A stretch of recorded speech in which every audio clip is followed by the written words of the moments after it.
नमोस्तु महाराज श्री, नमोस्तु नमोस्तु नमोस्तु।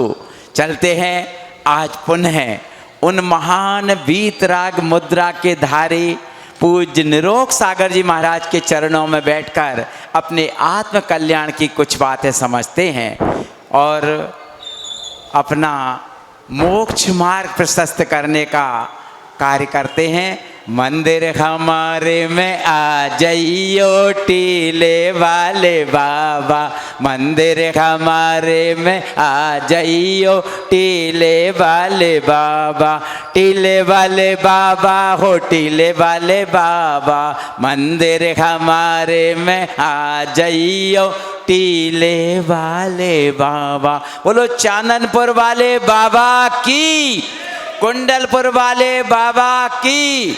गुनाह के अतिशयकारी, जिनका अतिशयकारी फोटो पूज्य महाराज श्री के कक्ष में लगा है, ऐसे पारसनाथ भगवान की, पूज्य निरोग सागर जी महाराज की। आज हम आचार्य महाराज के चित्र के समक्ष दीप प्रज्वलन करने के लिए बहुत आदर के साथ आमंत्रित कर रहे हैं। हमारे समस्त कार्यक्रमों में सहयोग देने वाले हमारे अवनीश भैया में आना, उनकी सहधर्मिणी का आज जन्मदिन भी है। कृपया राखी जी आएँ। राखी का पर्व भले ही निकल गया हो, लेकिन प्रति क्षण आपका नाम राखी के नाम से जाना जाता है। पधारें और पधार कर पहले श्रीफल अर्पित करें, दीप प्रज्वलन करें और शास्त्र दान करने का सौभाग्य प्राप्त करें। सभी जन इनके सम्मान में तालियां बजाइए।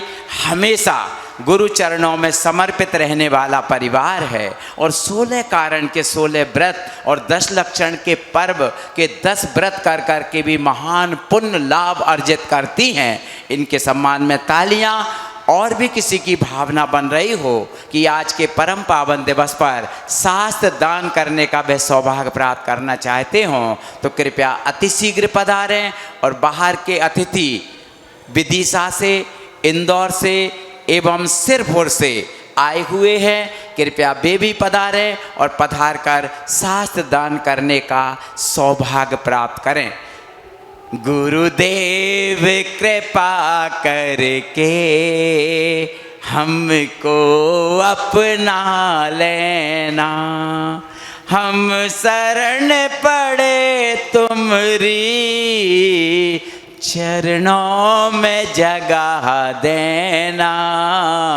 गुरुदेव कृपा करके हमको अपना लेना। शास्त्र दान करने का भी सौभाग्य प्राप्त करें। और भी किसी की भावना बन रही हो तो कृपया वे भी पधारें और पधार कर शास्त्र दान करने का परम सौभाग्य प्राप्त करें। मात्र 1 मिनट अपने पास है। बाहर के अतिथिगण यदि चाहें तो आइएगा और शास्त्र दान करने का सौभाग्य प्राप्त कीजिएगा। ये अवसर बार बार नहीं आए तो फिर तो खड़ा खड़ा पछताए, ये अवसर एक बार ही आए, ये अवसर बार बार नहीं आए। पधारें। बाहर के अतिथियों का हम हार्दिक स्वागत करते हैं। पहुँचें। हाँ, तो आप पहुँचे। एज यू लाइक, जो राशि देंगी हम स्वीकार करेंगे, पर पुण्य वहाँ ऊपर पहुँचिए, वहाँ मंच पर शास्त्र दान कीजिएगा। और शास्त्र दान करने के उपरांत हम सब चलते हैं उन महान, आइए हमारे सत्येंद्र भैया जी के सम्मान में बजाओ ताली। दमोह के वह एक श्रावक श्रेष्ठी हैं जो हमेशा गुरुदेव की सेवा में तत्पर रहते हैं, वह भी शास्त्र दान करने का सौभाग्य प्राप्त करें। सत्येंद्र भैया जी। चलते हैं पूज्य महाराज श्री के पावन चरणों में सत सत नमोस्तु अर्पित करते हुए प्रार्थना करते हैं। कार्तिकेय अनुप्रेक्षा नामक महान ग्रंथ के माध्यम से एकत्व भावना चल रही है। अपनी अमृतमयी वाणी से हमें सिंचित करने की कृपा करें। नमोस्तु नमोस्तु नमोस्तु। देवादिदेव मूलनायक चिंतामणि पार्श्वनाथ भगवान की, चतुर्विंशति तीर्थंकर भगवंतों की, आचार्य प्रवर्षी स्वामी कार्तिकेय महामुनिराज की, आचार्य प्रवर्सन श्रोमणी आचार्य भगवंत गुरुदेव श्री विद्यासागर जी महामुनिराज की, परम पूज्य आचार्य प्रवर श्री समय सागर जी महामुनिराज की, ज्येष्ठ श्रेष्ठ निर्यापक मुनि श्री योग सागर जी महामुनिराज की, तीन कम नौ कोटि महामुनिराजों की, परम पूज मुनि 108 श्री निरोग सागर जी महाराज की, मुनि संघ की। अपन कार्तिकेय अनुप्रेक्षा ग्रंथ राज का स्वाध्याय कर रहे हैं और कल पूज्य बड़े महाराज जी ने आप सबको एकत्व भावना के बारे में बताया होगा। माने परसों भी और कल ऐसे 2 दिन एकत्व भावना चली, कल खत्म हो गई थी और अपन ने एकत्व भावना में समझा कि क्या समझा, जैसे कि अपन उसमें पढ़ते हैं देवशास्त्र गुरु की पूजन में, नवीन जो पूजन है उसमें जयमाला में 12 भावनाओं का चिंतन है। तो उसमें अपन ये पढ़ते हैं, मैं एकाकी एकत्व लिए सब ही आते, तन धन को साथी समझा था, पर ये भी छोड़ चले जाते। केवल इन 2 लाइनों में उनने एकत्व भावना को समझा दिया और पूज्य कार्तिकेय महाराज ने एकत्व भावना को 6 गाथाओं द्वारा समझाया और ये बता दिया कि यह जीव अकेला ही जन्म लेता है, अकेला ही मरता है, अकेला ही पाप करता, अकेला ही पुण्य करता, अकेला ही उसका फल भोगता है। ये सब जो संबंध हैं, संयोग संबंध हैं, यहीं बनते हैं और बिछुड़ जाते हैं। हम निमित्त बन सकते हैं एक दूसरे के पाप बंध में और पुण्य के बंध में, लेकिन कोई भी जीव संसार में ऐसा नहीं, वो तीर्थंकर भी क्यों ना हो, कि जो हमारे दुख को ले पाएँ या हमें सुख दे पाएँ। हमारे कर्म हैं जो हमें सुख और दुख दिलाते हैं, हमारे शुभ कर्म ही हैं जो हमें सुख दिलाते हैं और अशुभ कर्म हैं जो हमें दुख देते हैं। और एकमात्र संसार में धर्म ही एक ऐसी शरण है कि जो जीव के भव भवांतर तक साथ देता है। आपसे यदि पूछा जाए कि इस संसार में हितैषी कौन है, अपना मित्र कौन है, तो आचार्य महाराज ने एक हाई को लिखा इसके लिए कि हमारे दोस्त जिनसे गलें धुलें वो शत्रु कैसे, और हमारे दोस्त जिनसे फले फूलें तो वो मित्र कैसे। माने मित्र तो वो ही है कि जो हमें दुखों से बचाता है, सुख में धर देता है, उसको ही अपन मित्र कह सकते हैं, उसको ही अपना हितैषी कह सकते हैं, सच्चा आत्मीय कह सकते हैं, जो हमें सुख देता हो और दुखों से दूर करता हो। तो आपने देखा संसार में एक भी ऐसा लौकिक संबंध नहीं है, कोई भी रिलेशनशिप में ऐसा व्यक्ति नहीं है जो हमें दुखों से बचा लेता हो या हमारे दुखों को शेयर कर लेता हो, बांट लेता हो और सुखी सुख देता रहे। कोई भी ऐसा है ही नहीं। एकमात्र धर्म है जो हमारा सच्चा साथी है। और धर्म कौन सा, तो आप सबको पता है, धर्म कई प्रकार का होता है। एक धर्म तो वीतरागमय धर्म सबसे बड़ा धर्म है, एक धर्म 10 लक्षण रूप धर्म है, तो एक सम्यक दर्शन, सम्यक ज्ञान, सम्यक चारित्र रूप, रत्नत्रय रूप धर्म है। ऐसे धर्म को कई प्रकार से परिभाषित किया आचार्य महाराज ने। तो वो धर्म एकमात्र शरण है।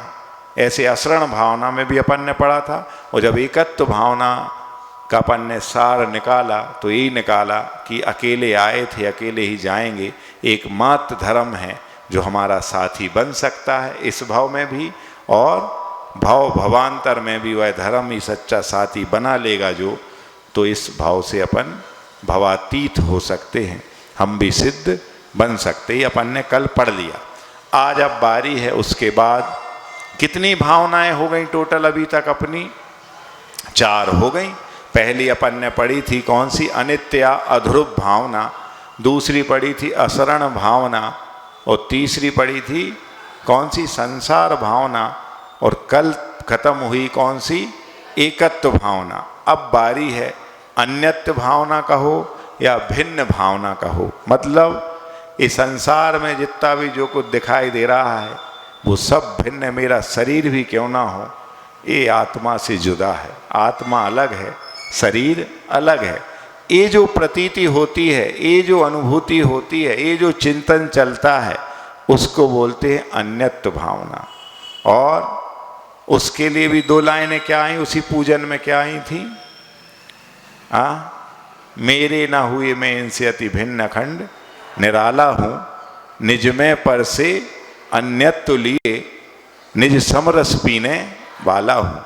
माने संसार में और किसी की तो छोड़ो, माता पिता बंधु सखा बेटा बेटी बहन भाई पुत्री स्त्री, इन सब की तो छोड़ो, यह शरीर भी मेरा साथ नहीं देता है, ये भी एक दिन छूट जाता है और आत्मा रूपी हंस इस शरीर रूपी पिंजड़े से बाहर निकल जाता है। तो अपन और किसी की क्या बात करें जब ये शरीर ही अपना नहीं है। किन्हीं आचार्य ने लिखा है, एको हम निर्ममा शुद्धो ज्ञानी योगींद्र गोचरा, वाहया संयोगजा भावा मत्ता सर्वेपि सर्वथा। कि मैं अकेला हूँ, एको हम अकेला हूँ, निर्ममा शुद्धो निर्ममत्व हूँ, शुद्ध हूँ, और ज्ञानी योगींद्र गोचरा, और सामान्य चक्षुओं से नहीं देखा जा सकता मुझे इस आत्म तत्व को। ज्ञानी जो होते हैं, केवल ज्ञानी होते हैं, योगींद्र होते हैं, वो अपने ज्ञान चक्षु से, जिनके उस केवल ज्ञान में सब कुछ झलकता है चराचर पदार्थ, वो इस आत्म तत्व को देख पाते हैं। और बाह्य संयोगजा भावा मत्ता सर्वेपि सर्वथा, और ये जितने सब बाह्य संयोगी भाव दिख रहे हैं ये सब मुझसे भिन्न है। ऐसी जो भावना है वो कौन सी भावना है? अन्यत्व भावना है। उसमें भी आपने पढ़ा है जो अपन 12 भावना पढ़ते मंगत राम जी की, मंगत राय की, कौन सी? उसमें ये लाइनें आती हैं, मतलब इसके लिए अन्यत्व भावना के लिए, मोह रूप मृग तृष्णा जग में मिथ्या जल चमके, मृग चैतन्यत भ्रम में उठ दौड़े थक थक के, जल नहीं पावे प्राण घबावे भटक भटक मरता, वस्तु पराई माने अपनी भेद नहीं करता, तू चेतन अरु देह अचेतन, यह जड़ तू ज्ञानी, मिले अनादि यतन ते बिछड़े, ज्यों पय और पानी। और फिर इसके बाद की लाइन बहुत अच्छी है, 2 लाइन क्या कि रूप तुम्हारा सबसो न्यारा, सबसे भिन्न है बिल्कुल, रूप तुम्हारा सबसो न्यारा, भेद ज्ञान करना, जौलो पौरुष थके न तौलो, उद्यम सो करना। माने जब तक ये पुरुषत्व नहीं थक रहा है, जब तक वो उद्यम कर लो जिससे कि हम इस देह को शरीर से अलग कर सकें, इस आत्मा को शरीर से अलग कर सकें, जीव जुदा पुद्गल जुदा, यही तत्व का सार। समझ गए? तो ये भावना जो भाती, क्योंकि भावना को जब परिभाषा की आचार्य महाराजों ने, तो उन्होंने यही कहा कि मोहर मोहर चिंतनम इति अनुप्रेक्षा, बार बार जिसके बारे में चिंतन किया जाता है, विचारधारा चलती है उस तत्व को लेकर के, उस चीज को लेकर के, उसे बोलते अनुप्रेक्षा या भावना। इसमें किसी किताब की जरूरत नहीं है। अनुप्रेक्षा स्वाध्याय ऐसा स्वाध्याय है कि जब कभी आपको एकांत मिले और आप जितनी भी चीजें आपके जीवन से घटित होने वाली घटना हैं उन सबको सोचें, तो वो सोच ही आपकी क्या बन जाएगी? एक अनुप्रेक्षा नाम का जो 5 स्वाध्यायों में एक स्वाध्याय है, और ये सबसे वैराग्यप्रद स्वाध्याय कहलाता है। जो लोकांतिक देव आते हैं वो केवल भगवान के तप कल्याणक दीक्षा कल्याणक में आते हैं, और वो लोकांतिक देव वही बनते हैं जिन्होंने अपने जीवन में मुनि अवस्था में 12 भावनाओं का चिंतन किया हो। और फिर वहाँ जाके लोकांतिक देव जब बन जाते हैं तब भी वहाँ भी वो जिंदगी भर इन्हीं 12 भावनाओं का, वैराग्यप्रद भावनाओं का चिंतन करते रहते हैं, और केवल भगवान के उस दीक्षा कल्याणक में उनके वैराग्य की अनुशंसा अनुमोदना करने के लिए वो आते हैं। सोचो आप, इतनी दम है इन 12 भावनाओं में, वैराग्य भावनाओं में। ये संसार से हमें भीति दिलाती हैं, भीति उत्पन्न करती हैं और हमें अपने आत्म तत्व की ओर लाती हैं। ऐसी भावनाएं कितनी आप सोचो, कहाँ वो राजा राणा छत्रपति से लेकर के 2-2 लाइनों में लिखी। फिर उसके बाद ये जो केवल रवि किरणों वाली पूजा है उसकी जयमाला में शुरुआत में 12 भावनाएं हैं। फिर जिनको इतने में भी समझ में ना आए तो फिर जाके उन्होंने क्या कर दिया, मंगत राय जी ने बड़ी 6-6, 8-8 लाइनों की भी एक भावनाओं को, जितना समय जिसके पास हो, और फिर भी पेट ना भरे जिसका, तो जाके स्वामी कुंद महाराज ने वार्षाणुपेक्षा ग्रंथ लिखा, लगभग 100-200 गाथाएं हैं उसमें। और फिर उसके बाद भी जिसका पेट ना भरे, जिसकी भूख बढ़ती जाए, तो फिर कार्तिकेय महाराज ने एक कार्तिकेय अनुप्रेक्षा नामक लगभग 500 गाथाओं का ग्रंथ लिख दिया इन्हीं 12 भावनाओं पे। सोचो कितनी कृपा की है अपने आचार्यों ने अपन पे, और अपन है कि उनके एहसानों को चुका नहीं पा रहे हैं, एहसान फरामोश हो गए हैं। क्यों? उन्होंने अपने उस शुद्धोपयोग की भूमिका से हट करके शुद्धोपयोग में आके, प्रवृत्ति में आके निर्वृत्ति को छोड़ करके आपके उपकार के लिए, आपके उद्धार के लिए ग्रंथ लिखे। उस जमाने में जबकि ना ऑफसेट प्रिंटिंग थी, ना लेजर प्रिंटर था, ना जेट प्रिंटिंग थी, कुछ भी नहीं था। उस समय उन ताड़ पत्रों पे वो कलम और वो स्याही में डूब डूब के वो लिखते थे। आज जो अपन एक दिन में एक ग्रंथ छपवा लेते हैं, उनको 1-1 साल लग जाता था एक ग्रंथ लिखने में। पर उनने अपने उस महत्वपूर्ण समय में से भी आपके कल्याण के लिए समय निकाला, और आज अपन सब हैं कि इस मोबाइल की दुनिया में खो गए हैं। ये ग्रंथ दीमक खा रहे। कितना बढ़िया ग्रंथालय बनाया आप गुना वालों ने, माने पूरा मंदिर ऐसा लगता है जैसे अकृत्रिम चैत्यालय हो, अकृत्रिम बिंब हो, अकृत्रिम वो स्वाध्याय भवन हो। हर चीज ऐसी लगती बिल्कुल कि जैसे अपन कहीं नंदीश्वर में जाके वंदना कर रहे हो, और अपना फिर भी मन नहीं लग रहा पढ़ने में, फिर भी स्वाध्याय को समय नहीं है। तो अपन से बड़ा मूर्ख प्राणी कोई हो नहीं सकता। भले आप कितने समझदार कहलाओ, समझदार शब्द खुद कहता है समझदार, मझधार सहित जो है वही समझदार है वर्तमान का। तो अपन सब उसी में आते हैं। स्वाध्याय करें। आज नई भावना अपन को शुरू करना और ख़त्म भी करना है, अन्यत्व भावना। तो कार्तिकेय महाराज कहते 80वें नंबर की गाथा है हमारी किताब में, पेज नंबर 40 है। तत् त्रिभी गाथा भी अन्यत्व अनुप्रेक्षाम उत्प्रेक्षते। मैंने कार्तिकेय महाराज कहते कि हम अब 3 गाथाओं के द्वारा अन्यत्व अनुप्रेक्षा का वर्णन करेंगे। पहली गाथा है, इसका उच्चारण करते हैं। अन्नम देहम गिन्नदी जननी अन्नाय होदिकम मादो अन्नम होदिकलत्तम अन्नो वे जाय दे पुत्तो। क्या कह रहे हैं? अन्नम देहम, यानी यह देह क्या है? खुद इस जीव तत्व से, आत्मा से अन्न है। और जननी अन्या, जो माता है जिनने हमें पैदा किया इस देह को, वो भी अन्न है। अन्यम चा होदी अनुभवती कर्मणा, और ये कर्म जो है वो भी सब अन्न है।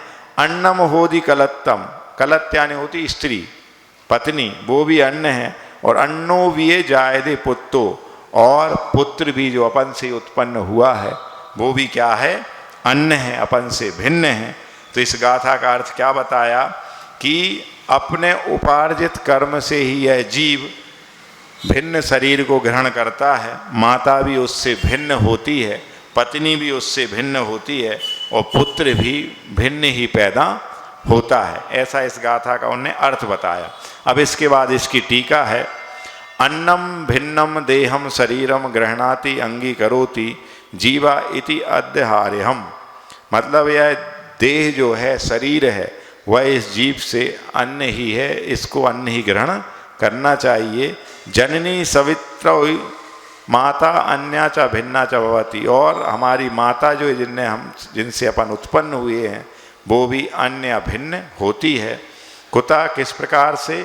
तो कर्मता स्वकीकृत कर्म विपाकात। ये सब जो मिला है अपन को, ये सब किसकी? अपने किए हुए कर्मों की देन है। जब तक हम कर्म करते जा रहे हैं तब तक इस संसार में हम जिएंगे, रहेंगे, और जिस दिन इस कर्म की संतति को हम तोड़ देंगे, उसी दिन अपनी ये संसार की संतति बंद हो जाएगी, मिट जाएगी परंपरा। कलत्रम आत्मना स्वभावात अन्यत पृथक भवती, और यह स्त्री भी है, वह अपने आत्मा से, स्वभाव से अन्य ही, पृथक ही होती है। अपीचा पुत्रा आत्मजा अन्यो शरीर आदि पृथक जायते उत्पद्यते, और पुत्र भी जो है वह भी शरीर आदि से पृथक जायते उत्पद्यते, अन्य ही उत्पन्न होते हैं। तो इस प्रकार से इस गाथा में ये बता दिया कि अपने से भिन्न, इस आत्मा से भिन्न, चाहे शरीर हो, चाहे माता हो, चाहे स्त्री हो, चाहे पुत्र हो, चाहे दिखने वाले जितने भी संसारी संबंध हों, ये सब क्या हैं? अपने आत्मा से भिन्न ही हैं। इस प्रकार का चिंतन करना क्या कहलाती है? क्या कहलाती है? हाँ, अन्यत्व अनुप्रेक्षा। अभी पढ़ी थी एकत्व, अब आज पढ़ना है अन्यत्व। तो ये एक गाथा हो गई। इसके बाद अगली गाथा है 81 नंबर की गाथा है। इसका उच्चारण करते हैं अपन।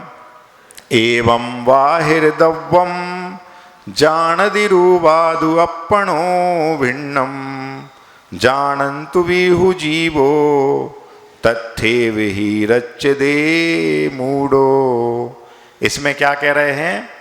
एवं बाहिर द्रव्यम, और एवं यानी और, इस प्रकार जो ये बाह्य द्रव्य हैं, है ना, कौन कौन से?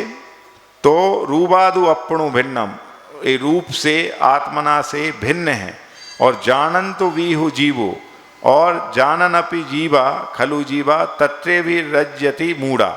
यानी ये सब जानता है। अपन सब इतने वर्षों से जितनी जिसकी उम्र है, अपन स्वाध्याय में सुनते आ रहे हैं, महाराजों के धर्मोपदेश में सुनते आ रहे, अपन खुद स्वाध्याय करते हैं, सब पढ़ते हैं, सब लिखते हैं, सब सुनते हैं, सब देख भी रहे हैं इस असार संसार को कि कोई भी नहीं है ना, कोई नहीं किसी का साथी, सारी यात्रा एकाकी।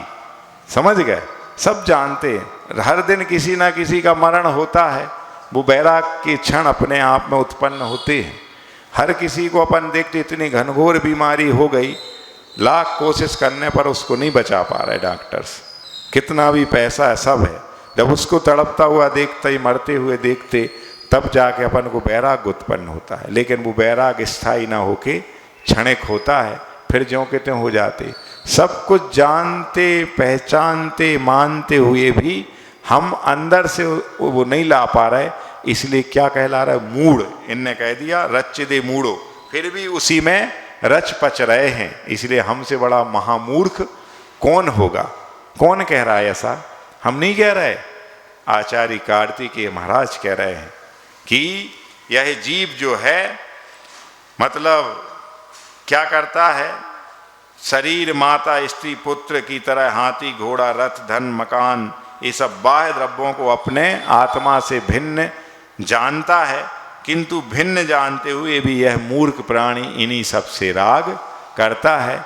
इन्हीं से मेरी तेरी कर करके, ये मेरा है, ये तेरा है, इन्हीं के संयोग में सुख मानना, इनके वियोग में दुख मानना, और दिन रात इष्ट वियोगज और अनिष्ट संयोगज आर्त ध्यान करते रहना।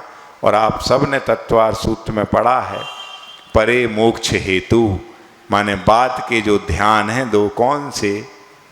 धर्म ध्यान और शुक्ल ध्यान, वो मोक्ष के कारण हैं। तो अपने आप क्या निकलता है कि आदि के दो ध्यान हैं, आर्त ध्यान और रौद्र ध्यान, वो संसार के कारण हैं। और अपन सब संसार में क्यों हैं?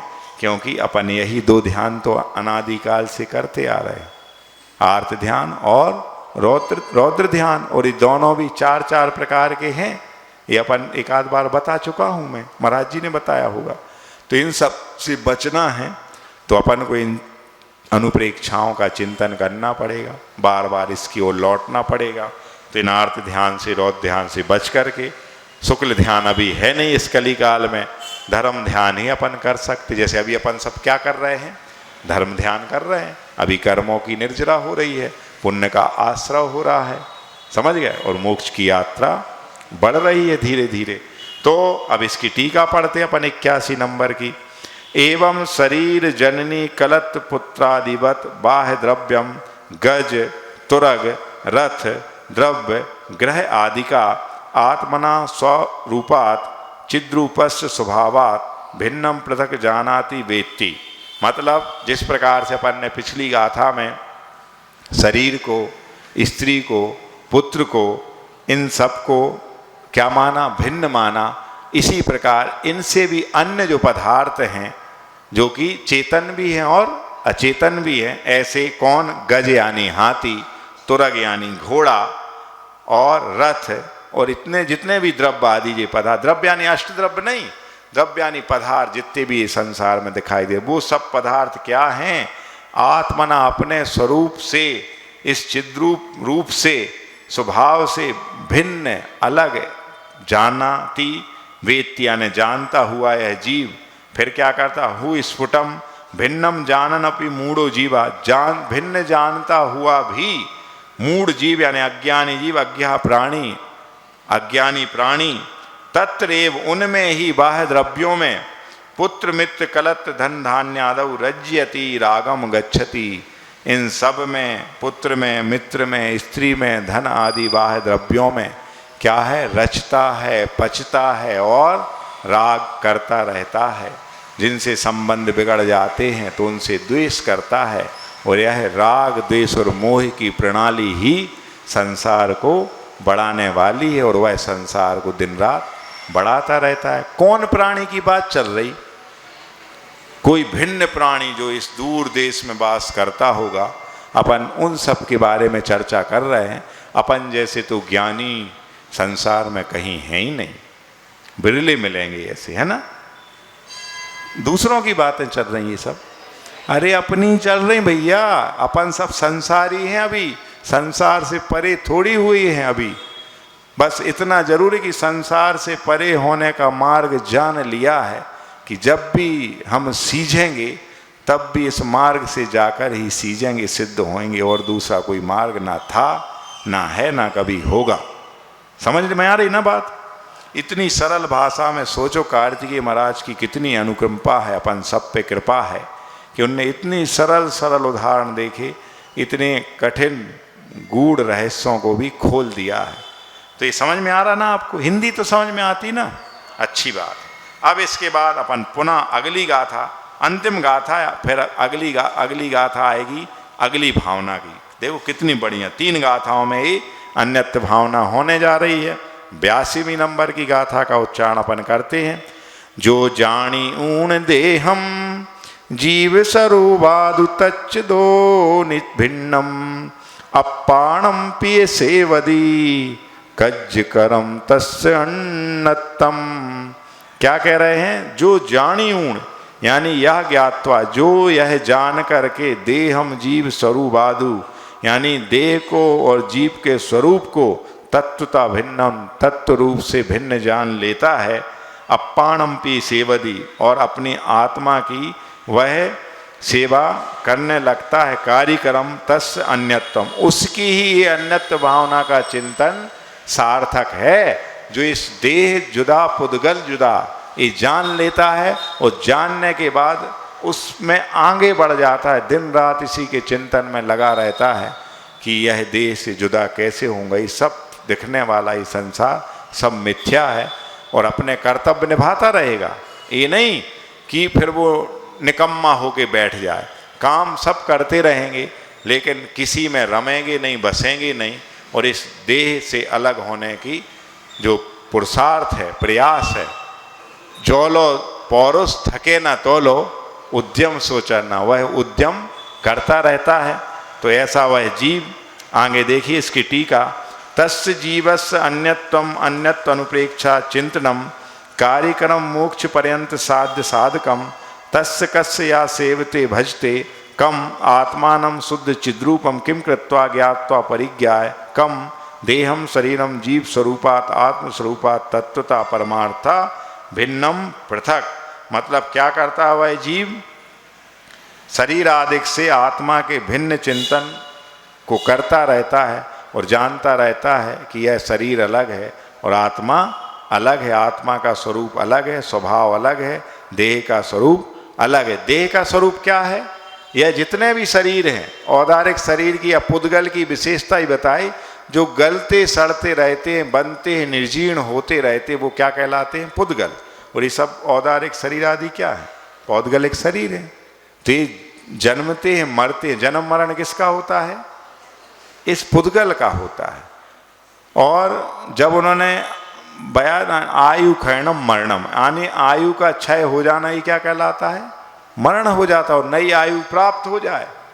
भुज्यमान आयु होती और एक बद्धमान आयु होती। जिस आयु का बंध करते वो बद्धमान है, जो अपन ने बांध लिया बांधेंगे, और भुज्यमान जो भोग रहे हैं। बिना आयु के जीव यहाँ क्यों? आप सबको पता है 10 प्राणों में एक प्राण कौन सा है? आयु प्राण है। पता है? नहीं पता। कौन कौन से होते 10 प्राण? कोई बताएगा? 5 इंद्रियां, 3 बल, मन वचन और काय बल, 1 आयु और 1 श्वासोच्छ्वास। इन 10 प्राणों से ही जो जीता था, जी रहा है और आगे भी जिएगा, वो क्या कहलाता है? जीव। तो प्राण आधार है इस जीव को जीवन जिलाने में। तो आयु क्षयणम क्या कहलाता? मरणम। आयु का क्षय हो जाना ही मरण है। तो ये जन्म मरण किसका होता है? जीव का। जीव का नहीं होता। जीव तो अजर अमर है, समझ गए? जो 10 प्राणों से जीता था, जी रहा है और जिएगा। इस शरीर जो है इसका जन्म मरण होता है। तो ऐसा जो भिन्न मान लेता है और आत्मा के भिन्न इस चेतन स्वरूप को शरीर से भिन्न मान करके चिंतन करता रहता है, उसकी ही क्या अन्यत्व अनुप्रेक्षा का चिंतन सार्थक कहलाता है। अपन सब जानते हैं, कहते ना कि सब कुछ जानते पर किसी की नहीं मानते। समझ गए? खुद अपनी ही मान रहे हैं, किसी की अच्छी बातें नहीं सुहाती हैं। जब कभी भी कहीं त्याग की बातें होने लगती हैं, तब जाके वो पंडाल खाली होने लगता है। जैसे अभी मैं नियम दिलाने लगूं कि ये नियम ले लो, ये ले लो, तो अब भी एक एक करके धीरे से सब खिसक जाएंगे। और हम लोग कोई नियम ना दिलाएं तो आहार में इतनी भीड़ लग जाती है, मेला सा लग जाता। और यदि हम ये नियम दिलाने लगें अपनी अपनी आयु के अनुसार कि हाँ भाई, आप जो 60 साल वाले हैं वो रात्रि में 4 प्रकार का आहार का त्याग कर दो, शाम होते ही साथ जल भी नहीं लेंगे फिर शाम रात में, तो कोई नहीं आएगा। हम ये नियम देने लगे कि अब भैया जिनकी उम्र 60 हो गई उन सबको 2 प्रतिमा के नियम से लेना है, तभी हम आहार लेंगे। सो एक नया है, सब बंद कर दें। बच्चों को नियम दिलाते अभी 5 साल का फास्ट फूड का त्याग करो तभी हम आहार लेंगे, तो वो उसमें भी बार्गेनिंग करते, महाराज जी 6 महीना, 1 महीना, 1 साल। और उनके बैक सपोर्ट में उनके गार्जियन रहते, फादर मदर सिस्टर सब रहते। नहीं महाराज जी बाहर पढ़ता है, वहाँ कुछ मिलता नहीं, यही नाश्ता में मिलता। किसने कहा बाहर पढ़ाओ? हाँ, अंदर पढ़ाओ ना, अपने गांव में पढ़ाओ। इतना बड़ा तो अपना शहर है, जिला है, क्या जरूरत है बिगाड़ने की? और जानबूझ के बिगाड़ रहे और कह रहे महाराज जी आप इनसे क्या कर लो, कंप्रोमाइज कर लो। ये तो कंप्रोमाइज नहीं करेगा। देखो विडम्बना, देखो आप, साधु जिसके लिए परमेष्ठी मान रहे हैं उनके लिए दबा रहे हैं, उनको अंडर प्रेशराइज कर रहे हैं कि आप मान जाओ। उन बेटों को जिनको पैदा किया उनसे दब रहे हैं कि अब भी अगर इनके खिलाफ हम कुछ बोल गए तो ये रूठ जाएंगे। और साधु रूठे तो छूटे तो क्या मतलब है, वो तो पराया है ही। ऐसे ही चौकों में देखते हम, इतनी अव्यवस्था होती है कि कोई व्यवस्था बनाने वाला नहीं होता। जब मैंने पूछा एक चौके वालों से आप लोग क्यों नहीं बोलते कुछ किसी से, तो बोलते महाराज जी कोई मानते नहीं और ऊपर से बुरा और मान जाते। समझ गए क्या? एक तो मानते नहीं और बुरा और मान जाते, तो इसलिए हम किसी से बुरा क्यों हों। और आपका ऐसा है, आप तो आज आए हो कल चले जाओगे, हमें तो जिंदगी भर इन्हीं के साथ निभाना है। यही हमारे पड़ोसी, यही मित्र हैं, यही सहेली हैं, यही रिश्तेदार हैं। हम इनसे बिगाड़ के कहाँ जाएंगे? आप तो दुनिया भर से बिगाड़ के आए, जब तो घर छोड़ के आए। आपसे बिगाड़ भी जाए तो हम औकाजे, लेकिन इनसे हम बिगाड़ लें तो दिन रात इन्हीं से रोजी रोटी चल रहे हैं। ऐसे महाराज आप अपनी जानो, आप जब बने थे महाराज, जब आपको सब सोच लेने थी कि इन सब परिसयों को सहने पर है, ये भी एक परिसय है, अब सहो। समझ गए? कहो ना सहो, है ना, ऐसा कहते। अब सोचो अब क्या करें अपन। तो इसीलिए 90% साधुओं को 90% दिनों में कम खा के ही बैठना पड़ता है, क्योंकि व्यवस्थाएं नहीं संभलती हैं, सफोकेशन होता है। तो क्या करें भैया, इसके पहले कि वॉमिट हो, चक्कर आए, जी मलचाए, उसके पहले भैया जल ले लो, उसकी पूर्ति करके और फिर बैठ जाओ। समझ गए? और आप सबको हंसी मजाक लगती है, सब सारो फील करने लगते आके महाराजों के पास। बताओ इतनी गर्मी थी, कच्छू नहीं चलो, सब धरो को धरो रह गो, पानी भी अच्छी से नहीं ले पाए आप। लेन दो हो जब तो ले हैं, इतने जाके अब जे घड़ियाल के आंसू, मगरमच्छ के आंसू निकाल रहे, उते थोड़ी सी व्यवस्था बना लो तो अपने आप सब सही हो जाए। लेकिन वहाँ तो सब सूरमा भोपाली बन जाते हैं, और यहाँ जाके बिल्कुल दब्बू पैर आके, और बिल्कुल जैसे जे सबसे बड़े क्षमा के धारी हों और इनने गलती करी से इनको अफसोस हो रहा हो। वहाँ करो, वहाँ विवेक नाम का दाता के 7 गुणों में है, वो आप निभाओ। वो जितने भी ये घुसपैठी हैं, जब बॉर्डर पे घुसते हैं तो उनको आतंकवादी कहा जाता है, रिफ्यूजी कहा जाता है। वो चौकों में दूसरों के घुसत हो, जब घुसपैठी नहीं कहलाते। भाई एक आध महाराज को दे लिए बहुत हैं, वो व्यवस्थित दो, 1 गिलास दे लिया, बाहर हो अपने आप, ये थोड़ी क्या बढ़ जाओ आप।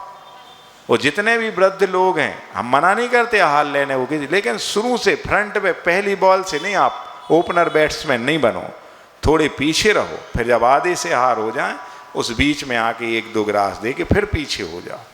ये सब करते नहीं हो। कई बार महाराज लोग समझा चुके होंगे ये बातें, कई माता जी बता चुके होंगे, भैया जी दीदी जी समझाते, लेकिन अपन ज्यों के त्यों टस के मस नहीं होते। और अपने चौके में हो तो बात अलग है, दूसरों के चौके में जाके ये सब हरकतें करते हैं। और मुनि महाराज दिगंबर मुद्रा के धारी हैं, उनकी सौम्य मुद्रा ही अच्छी लगती है।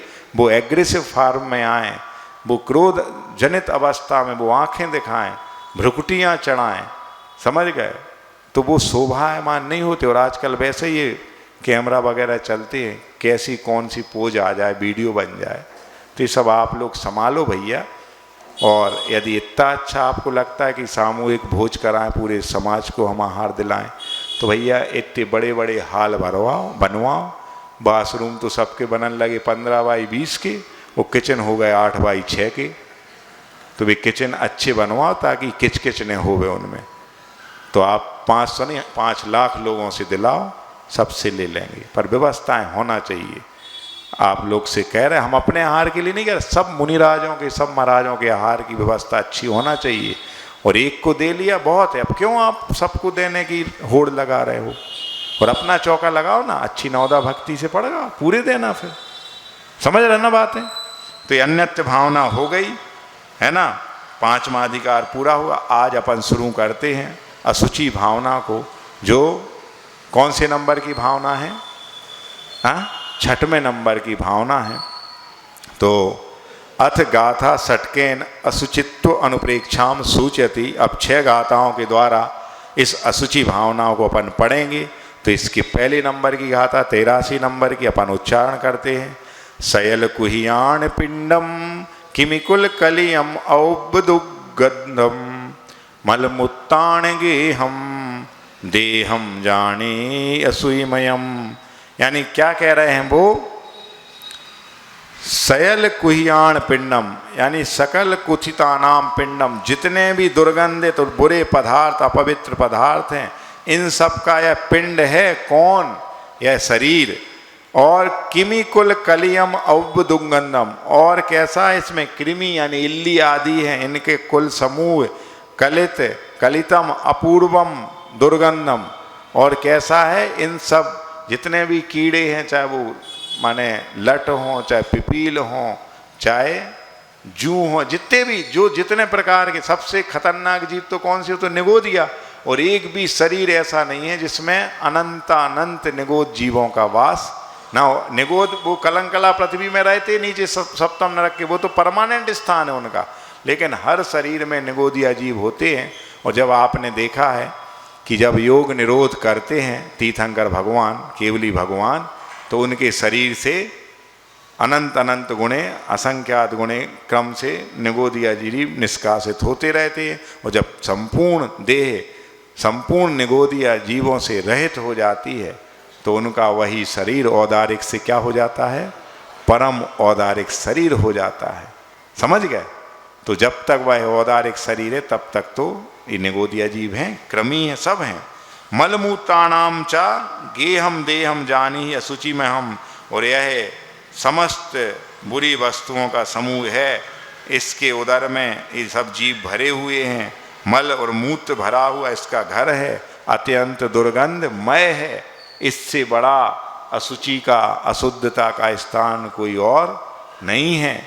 आप लोगों ने इसमें पढ़ा है मतलब 12 भावना में आता है या ये जो आती ना अपनी वैराग्य भावना, उसमें बहुत अच्छी पंक्तियां आई हैं इस अशुचि भावना के संबंध में। इसमें तो ये आई है, तू नित पोखे या सूखे जो, ये तो इसकी मंगत राम की है। मात पिता रज बीरज मिलकर बनी देह तेरी, हा माँ सहारनस लहू रात की प्रकट व्याधि गेरी, काना पौना पड़ा हाथ है चूसे तो रोवे, फले अनंत जू धर्म ध्यान की भूमि विषय मोवे, केसर चंदन पुष्प सुगंधित वस्तु देख सारी, देह परस्ते होय अपावन निस्दिन मल जारी।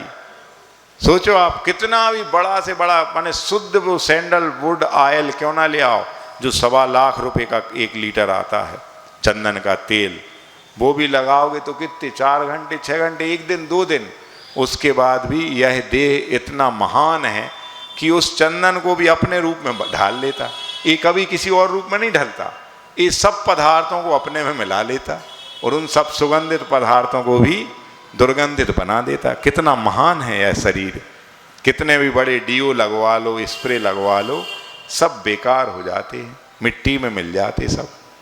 फिर भी अपन लीपा पोती लगातार दिन रात करते रहते हैं और कर्म और बांधते रहते। इन सब अशुचि भावनाओं को एकत्व भावना, अन्यत्व भावना, इन सब पढ़ने का सार ये है कि हमारी लाइफ स्टाइल में चेंज आना चाहिए, हमारे जो जीने का ढंग है वो बदलना चाहिए, हमें सादगी की ओर लौटना चाहिए, हमें दिखावट बनावट से दूर होना चाहिए।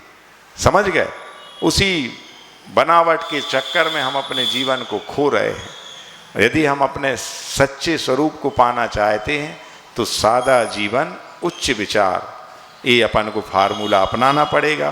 तो मैं बता रहा था कि वैराग्य भावना में आए हैं कि देह अपावन अथिर घिनावन, या में सार न कोई, सागर के जलसों शुचि कीजे तो भी शुद्ध न होई, साथ कुधातु भरी मल मूरत चरम लपेटी सो है, अंतर देखत यासम जग में अवर अपावन को है, नवमल द्वार श्रवैनिसी वासर नाम लिए घिन आवे, और व्याधि उपाधि अनेक जहाँ तह कौन सुधी सुख पावे। ये और है, लेकिन हम चूंकि अभी वैराग्य भावना नहीं पढ़ा रहे हैं, हम अभी 12 भावना में अशुचि भावना पढ़ा रहे।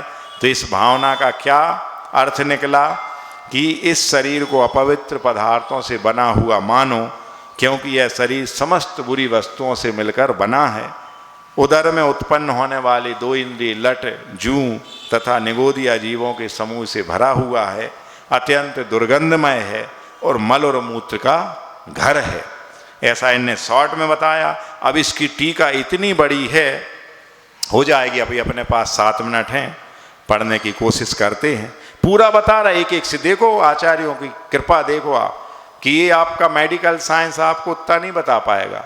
मेडिकल साइंस के अनुसार उन्होंने कहा कुल 206 हड्डियां होती हैं एक मनुष्य में, 2 आंतें होती, एक छोटी आंत होती है, एक बड़ी आंत होती है, एक आमाशय होता है, एक पित्ताशय होता है, गाल ब्लैडर, और ये तमाम चीज़ें बताएं। लेकिन अपने आचार्यों ने और सूक्ष्मता से इसका अध्ययन किया और ये भी बता दिया कितने रोम हैं इस शरीर में, कितने रोम, इनकी भी गणना कर ली उनने। सोचो। तो देखें, अपन इसको पढ़ते हैं, थोड़ा स्पीड से पढ़ेंगे।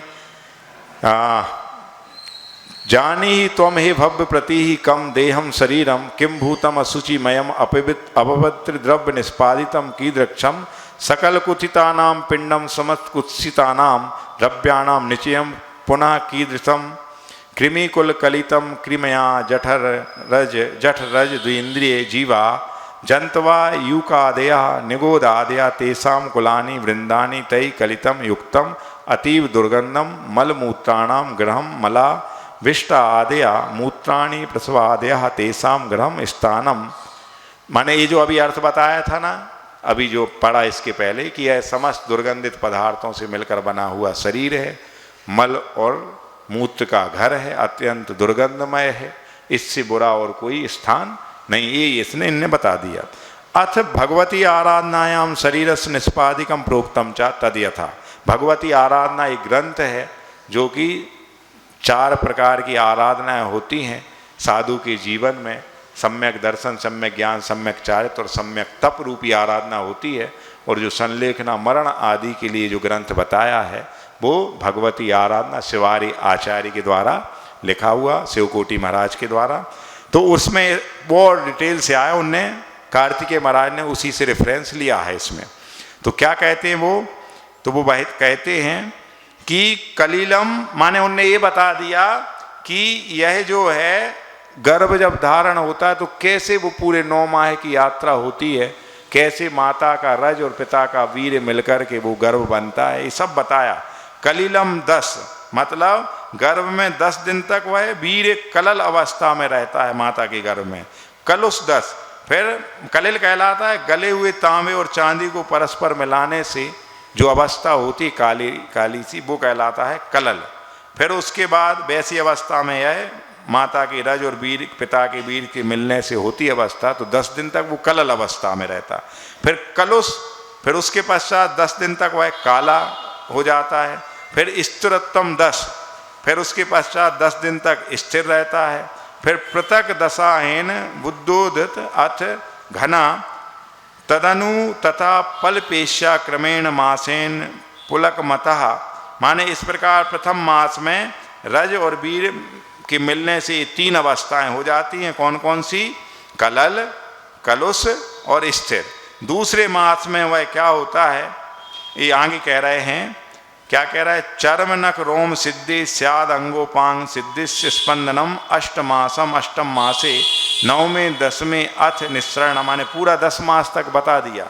दूसरे मास में बुलबुले की तरह रहता है, तीसरे मास में कड़ा हो जाता, चौथे मास में मांस का पिंड हो जाता, 5वें मास में हाथ पैर और सिर के स्थान में अंकुर फूटने लगते यानी आने लगते हैं। फिर 6ठे मास में अंग और उपांग स्पष्टता बन जाते हैं। 7वें मास में चमड़ा रोम और नाखून आ जाते हैं। 8वें मास में वह मूवमेंट करने लगता है, पेट में बच्चा घूमने लगता है। और 9वें या 10वें मास में वही बच्चा बाहर आ जाता है। ऐसी है उन्होंने पूरे 9 मास की यात्रा बता दी। अब इसके बाद वो गिना रहे हैं, क्या इसके बाद बता रहे हैं आगे, कलीलम ये हो गया, स्थिरभूतम 10 मास 1 बुद्धि बता दिया मैंने।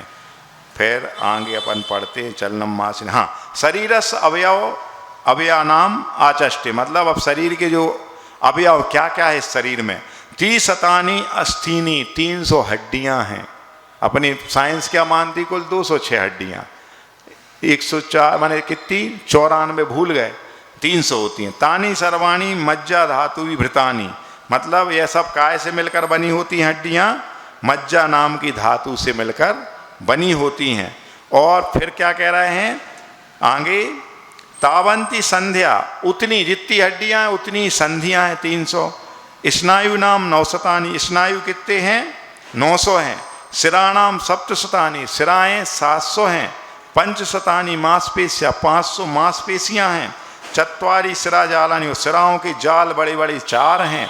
16 खंड संज्ञानी, और 16 क्या हैं, 16 क्या बताया उन्हें, महासिराएं रक्त से भरी हुई। और क्या बता रहे हैं आगे, सिरा मूलानी सडेव 6, और इतनी ही 6 सिराओं के मूल हैं। और फिर आगे मांस रज्जु द्वयम, मतलब क्या है, पीठ और उदर की ओर 2 मांस के रज्जु हैं। त्वचा सप्त, ये जो त्वचा दिखती ना स्किन, ये 7 लेयर होती हैं। कितनी होती, एक के अंदर एक 7 परत होती हैं, तो 7 त्वचा। काले यानी सप्त, और 7 काले यानी मांस खंड होते हैं। अब देखो ये रोम की संख्या आ रही, रोम कोटि नाम अशीति सहस्राणी, माने 80 लाख करोड़, कितने 80 लाख करोड़ रोम की संख्या होती है। आमाशय अवस्थिता अंत्र अष्टया 16, और आंतें जैसी उनने मानी कितनी 2, छोटी आंत और बड़ी आंत, लेकिन अपने यहाँ मानी आमाशय में 16 आंतें होती हैं। कितनी 16, 16। और फिर बता रहे कुतितस आश्रया सप्ते भवंती, और क्या है 7 दुर्गंध के आश्रय हैं। स्तूणाम 3 भवंती, 3 स्तूणा यानी बात पित्त और कफ हैं, माने तीनों स्थिर हैं तो आप स्वस्थ हैं, और जहाँ अस्थिर हुए वात पित्त और कफ में से कोई एक बढ़ गया तो वही व्यक्ति रोगी हो जाता है। समझ गया? तो ये 3 होते स्थूणा। और क्या लिखा? मर्मणाम सप्त सप्ताधिकम, 107 मर्म स्थान होते हैं। मर्म स्थान का मतलब ये है बहुत कोमल वो स्थान की जहाँ चोट लगने से मरण भी हो सकता है, ऐसे 107 स्थान है। व्रणमुखानी 9 और 9 मल द्वार श्रवैन शिवासर, यानी 9 मल के द्वार हैं जिनसे सर्वथा हमेशा मल बहता रहता है। नित्यम कुत्ता श्रवंती, यानी मस्तकम स्वांजलि प्रमाणम, और अपना है मस्तक है खुद की अंजलि बना लो तो उतनी साइज का होता है, जितनी अपनी अंजलि है उतनी साइज का है मस्तक होता है। मेदो अंजलि प्रमाणम, और मेद नाम का जो पदार्थ धातु है 1 अंजलि प्रमाण। ओ जो निज अंजलि प्रमाण, खुद की अंजलि रहना है। समझ गए? बच्चों की बच्चे के बराबर, बड़ों की बड़े के बराबर, बूढ़ों की बूढ़ों के बराबर। तो खुद की अंजलि प्रमाण ओज है 1 अंजलि प्रमाण। शुक्रम स्वांजलि, और वीर जो है वो भी 1 अंजलि पाया जाता है। बसा धातवा तिस्रो अंजला, बसा नाम की जिसको फैट बोलते हैं वो 3 अंजलि प्रमाण होता है। पित्त अंजलि त्रिकम, पित्त भी 3 अंजलि प्रमाण है। श्लेष्म अंजलि त्रिकम, श्लेष्म जो होता है वो भी क्या है? 3 अंजलि प्रमाण होता है।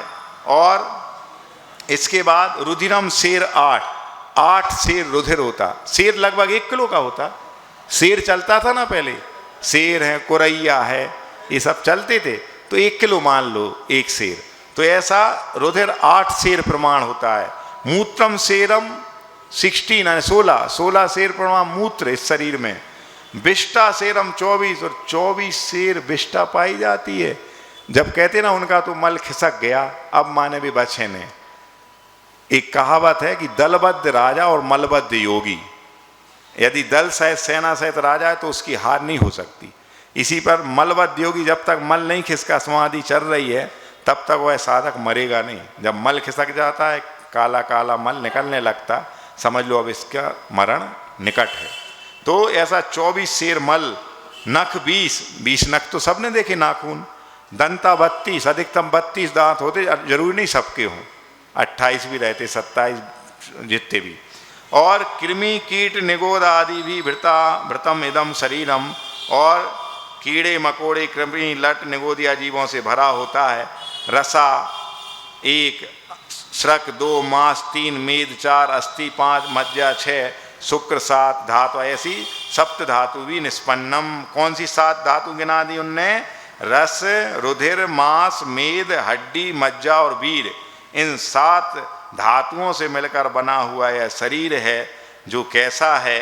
अत्यंत गंदगी का स्थान है, और किसी और के शरीर की बात नहीं की जा रही है, अपन सबके शरीर की बात की जा रही है। इस प्रकार इस देह के असुचिपना को जान करके हम इससे थोड़ा सा राग कम करें। इसकी साज समाल में जो हम घंटों घंटों नहाते रहते हैं, घंटों घंटों हम उस ड्रेसिंग टेबल के सामने मेकअप करते रहते हैं, दिन में 4 और 10 बार वस्त्र बदलते हैं, इन सब से हम दूर हों तो इन असुचि भावना आदि पढ़ने का सार है। अन्यथा वही गज स्नानवत है कि हाथी स्नान करने तालाब में घुसता है, बाहर निकल के सूंड में धूल भरता है और पुनः अपने शरीर पे डाल लेता है। ऐसे अपन यहाँ का यहीं झरा के जाएं और घर पे ज्यों के त्यों बने रहें, ऐसा है? ऐसा नहीं करना है। अपने जीवन में दिन प्रतिदिन सुधार हो, अपना जीवन और उत्तरोत्तर मोक्ष मार्ग की ओर बढ़े, उन्नति की ओर वृद्धिंगत हो, तभी सार्थकता है इन स्वाध्याय को करने सुनने की। बोले आचार्य भगवंत गुरुदेव श्री विद्यासागर जी महामुनिराज की।